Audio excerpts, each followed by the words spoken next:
Hi, I'm Swaruppa Sai, course instructor for Geotechnical Engineering 2.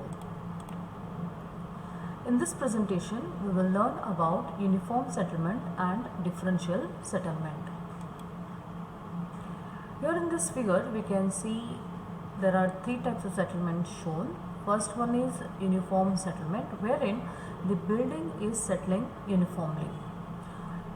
We can see that there are no cracks being developed on any part of the structure. So the structure is safe. Whereas in second settlement, which is called as tipping settlement, this settlement is usually formed by tipping of the structure, but here also we can see that there are no development of the cracks. And in the last one, which is called as differential settlement, a part of soil has settled more compared to the other one. That may be because there will be loose soil under this portion, wherein there will be the formation of cracks due to differential settlement. So uniform settlement is the one wherein all the points would settle with an equal amount, and the magnitude of the settlement that should occur when foundation loads are applied to the ground usually depends on the rigidity of the substructure. So substructure is nothing but the foundation, and also it depends on compressibility of the underlying strata, that is the strata below the foundation, which is soil.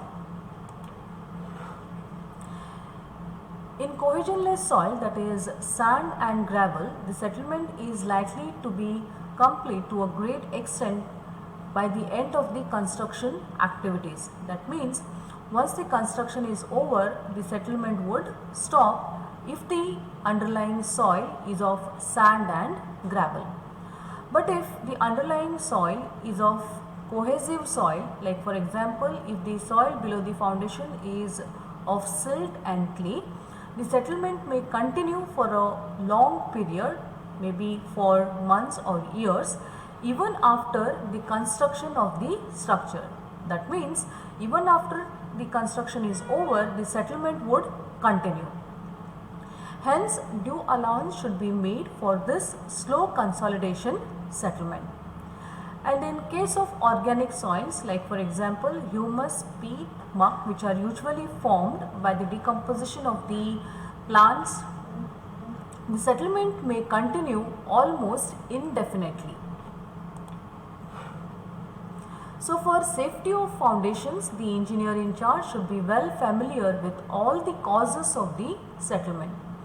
And foundation may settle due to some of the reasons, like for example, due to elastic compression of the foundation material and underlying soil, there will be settlement of the structure. Here foundation material refers to the concrete, like for example in deep foundation we usually go for pile foundation when there is great or more loading, or if the bearing capacity of the soil is low. So in that case there will be elastic settlement of the material, that is concrete, and also if the soil is loose, there will be compression of the layers of the soil. And consolidation settlement, that is secondary consolidation. We know that consolidation is of two types. One is primary consolidation and the other one is secondary consolidation. Primary consolidation occurs due to removal of water from the voids, and once the water is been removed from the voids, the soil particles will try to rearrange themselves. So due to rearrangement of the soil particles, there will be secondary compression, and this results into settlement. And also if there is groundwater lowering, there will be settlement, and this lowering would occur due to repeated lowering and raising of the water level in coarse grained soils, like for example in loose granular soils which may be of gravel or sand. They would compact the soil and result into settlement. And lowering of water table usually occurs by pumping of water from the wells or from the water which is at a lower level, and raising of the water level may occur due to floods or during rainy season.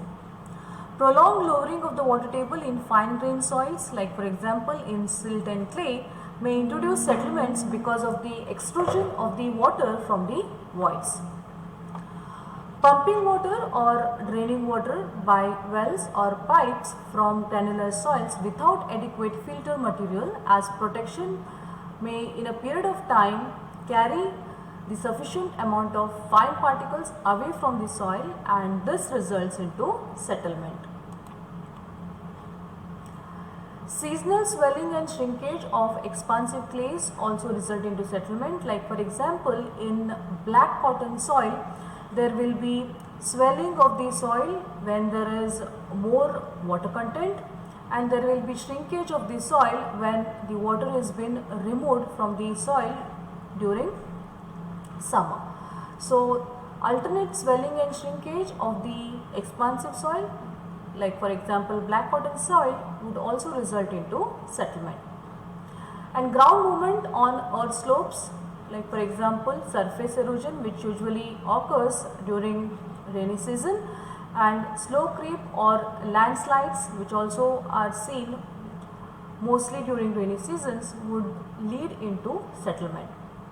And if the adjacent excavation would be done along the existing structure, then there will also be settlement. Like for example, if there is a structure which is already been constructed over a layer of soil, and if new structure is going to be constructed just by the side of this building and excavation is carried out, then there would be settlement of the structure which has already been constructed.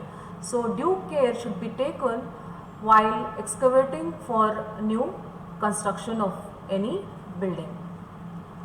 And even due to mining there will be removal of the soil, and underground erosion due to flow of streams and floods also result into settlement. The effect of vegetation also leads to shrinkage and swelling of the clay soils.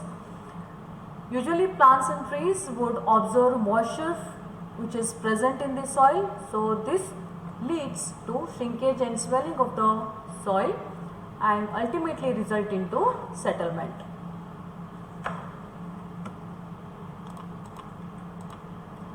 Next is differential settlement. The foundations of different elements of a structure may have unequal settlements, and the difference between such settlements will cause differential settlement. Differential settlement is also referred to as unequal settlement.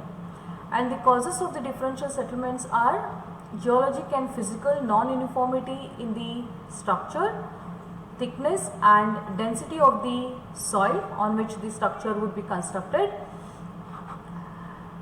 If there are any pockets of sand in clay, or if there are any clay lenses in sand, and if the soil is wedge-like, and if there are lenses in the soil, like for example here in this figure we can see eye lenses being formed in the soil, and if there is an admixture of organic matter, peat, mud, etc., would lead into settlement. And also if there is non-uniform pressure distribution from foundation to the soil due to non-uniform loading and incomplete loading of the foundation would lead into settlement. If the load coming on a part of the soil is more compared to the other part, then there will be settlement, which leads to non-uniform pressure distribution. And also if there is varying water regime at the construction site, it would lead to differential settlement. And if there is overstressing of the soil at adjacent site by heavy structure built next to the light ones. If there is light structure and there is heavy structure by the side of it, it would lead to differential settlement, as the soil which is below heavy structure would settle more compared to the one which is below the light structure. And also, if there is overlap of the stress distribution in soil from adjoining structures, there will be differential settlement. So due care should be taken in order to see to it that there is no overlapping of the stresses. Unequal expansion of the soil due to excavation for footings also leads to settlement. And non-uniform structural disruptions or disturbance of soil due to freezing and thawing, swelling, softening and drying of soils also result into differential settlement. So here we can see that there is freezing of the soil which has taken place maybe during cold climate, and alternate freezing, thawing or swelling or shrinkage of the soil leads to differential settlement. Thank you.